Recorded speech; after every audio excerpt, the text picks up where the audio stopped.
What I really want to talk about is, you heard Manu speak about the massive threats or attacks that's possible with AI.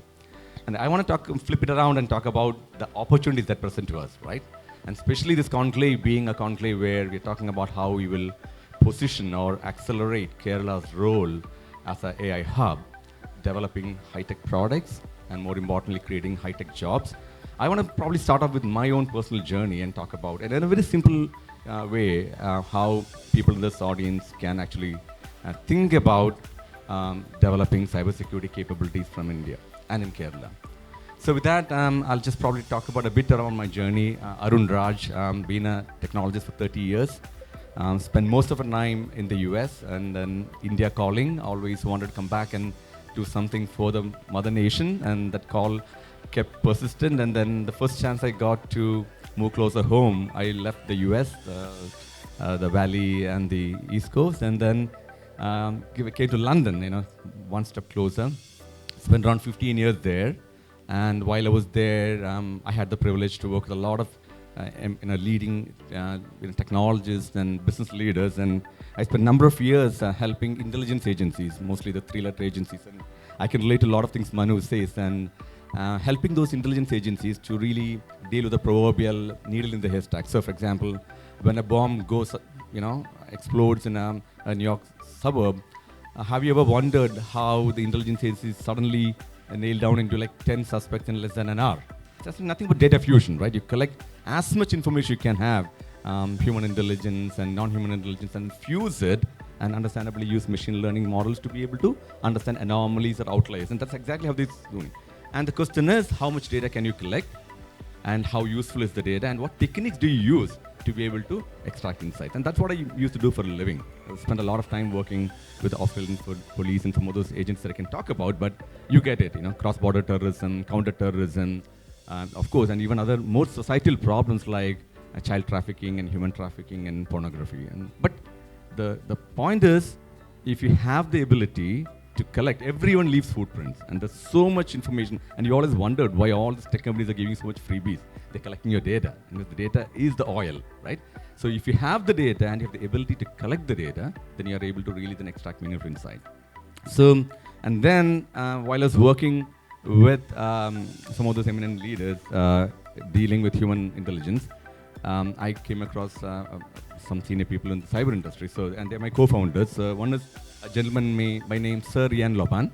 He's the director of GCHQ, the UK government signals intelligence. So again, the kind of operations you saw there is essentially done by government intelligence agencies. And Palantir, by the way, is funded by CIA, and they were our competitors when we were doing that. So Palantir was my top competitor, and I know what they do. So, and then I have, and then talking to people like Sir Ian, and one of our co-founders, a gentleman named Andy France, who was the head of UK's cyber defense, both offensive and defensive. So collectively, they've done years, and GCHQ goes back into the Hitler's, breaking the Morse code and how that World War II came to an end. And so that's the kind of national state capability they have. So we joined up and we said, look, the problems we're trying to do in the other domain, the law enforcement domain, is pretty much the same in the digital domain. So we call it the entities of interest, right? So at the time, we are looking for weapons and locations and people, but now we are looking for other entities. You're looking for attack vectors or servers or traffic and things like that.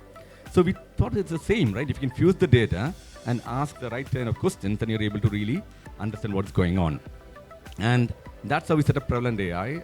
And then at the time, back to what is relevant to you is, we're a British firm, all British founders, and then clearly this required a lot of mathematicians and PhDs in data science and cyber. And our first choice was Cambridge, because that's where you usually go for solving the most complex mathematical problems. But my India calling came again. I said, this is my last chance to move back to India.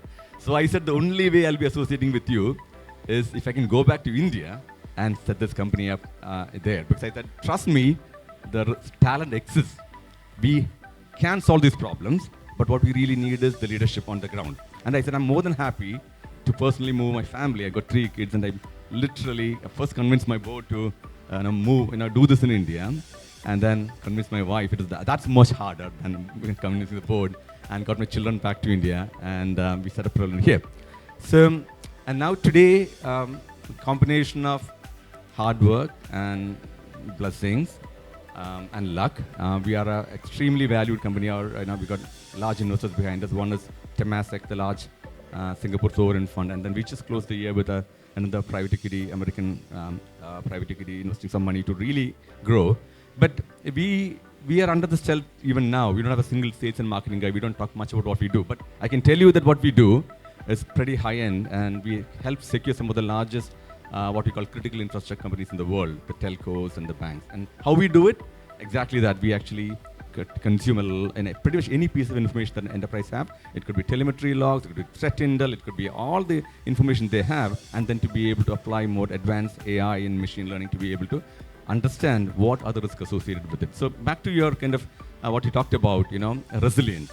Now, you can only build resilience only if you have visibility on what's going on. So mostly what happens is you don't know what your estate is all about, or who are the attack vectors. So we kind of go shift security a bit left. We start with identify. So we don't get into detection first. We start with identify. How do you identify to begin with what your attack vector is? And that's exactly the point. So for us, AI is an attack vector. And we study a lot about AI to understand what are those, and specifically AI means non-human identities. So the world over the last 5 years, post-COVID, has remote working and things like that, identities, and of course containerizing and cloud. Dealing with identity itself was hard act, human identity. And now you have a whole host of AI agents and AI models and APIs and whatnot, really trying to really use your data, and things like that. So we do a lot of work around understanding the AI ecosystem, which is very fundamental. And only if you understand your attacker, can you build a defense. Because in the world of cyber, unlike building another business software, you are actually dealing with a human adversary. So you're not building a business software which will give your end users a user experience and an outcome, but you're actually building defenses and dynamic defenses, because the adversary is a human adversary. And interestingly, these human adversaries, they collaborate.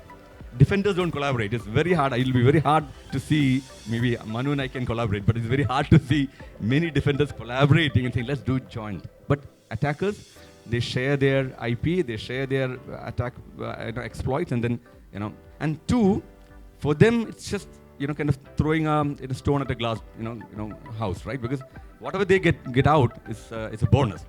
And that's exactly why AI is now a bigger threat, because as Manu explained, AI gives the attackers a serious edge, because AI agents can actually do the job of 10 attackers in 10 minutes, because it can actually learn, it can actually do reconnaissance, and it can stay in the system and really exploit data. So where I'm going with this is, these kind of massive threats to the digital economy, and we are truly in a digital economy. And again, with every instance that happens to the in the globe, like the COVID, completely transformed the digital economy. And the same thing that happened to demonetization has changed the digital economy. So with the digital economy going forward, the biggest risk to the economy is, cybersecurity. How do you secure yourself?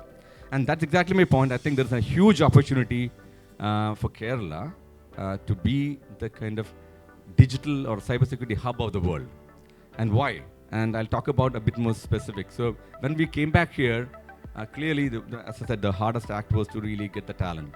And then we went to local institutes. So we heavily relied on Cochin University and Model Engineering College. And the talent we got there was just amazing. The fresh minds, but really people who are really able to dig deep. And then we kind of slowly spanned out. And today we have people from all around the world. But we started off small and built a small team of what we call security data scientists. Now, security data science is something that we coined. It's a combination of three things. One is big data engineering, because we're talking about fusing large amounts of structured, unstructured, semi-structured, audio, video type. So you really need a lot of people who can actually do a lot of data munging. And our engineers are pretty good at it. Okay, so one is big data engineering. Second is, then you have all the data.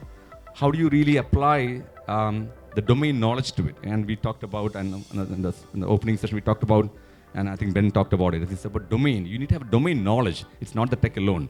So how do you build that kind of understanding of cyber attack surface and cyber defense frameworks?